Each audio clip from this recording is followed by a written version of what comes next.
ધીમે ધીમે સમાજનું સંખ્યાબળ ઘટતું જાય છે. આ વિશે ક્યારે ચર્ચા કરીએ છીએ? તમારી કારોબારી કે જનરલ મિટિંગની અંદર પણ હું માનું છું સાહેબ ત્યાં સુધી આની ચર્ચા નહીં થઈ હોય, કારણ કે સમાજનું સંખ્યાબળ ઘટે છે અને સંખ્યાબળ જ્યારે ઘટે છે ત્યારે ઓટોમેટિક એ સામાજિક તાકાત ઘટે છે અને સામાજિક તાકાત ઘટે છે ને ત્યારે રાજકીય શક્તિ પણ ઘટી જાય છે.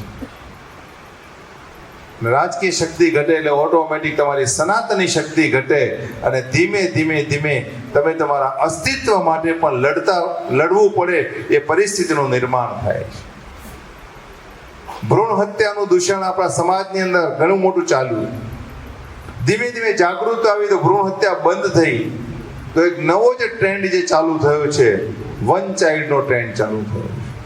વન ચાઇલ્ડ અને ઘણા વળી પરિવારો તો જેટલા સોફિસ્ટિક બન્યા છે એની અંદર હવે નો ચાઇલ્ડનો ટ્રેન્ડ ચાલુ થયો છે. No child.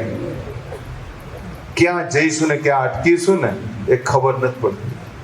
એટલે સમાજે કોઈ પણ મિટિંગની અંદર આ વાતની નોંધ અને ચર્ચા 100% લેવી પડશે કે હવે આપણા દીકરા દીકરીઓને કહેવી પડશે કે ઓછામાં ઓછા 3 થી 4 બાળકો તો જોઈશે જ.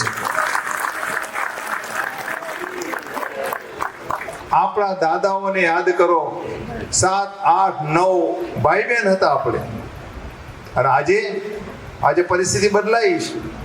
આજે ઘણાના ઘરની અંદર કાકા કહેવા વાળું કોઈ નથી, મામા કહેવા વાળું નથી, ફુવા કહેવા વાળું નથી.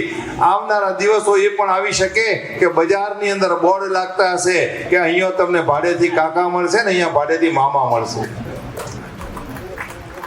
આજે જે વાત આપણને હાસ્યાસ્પદ લાગે છે ને એ આવતીકાલની હકીકત બનવાની છે.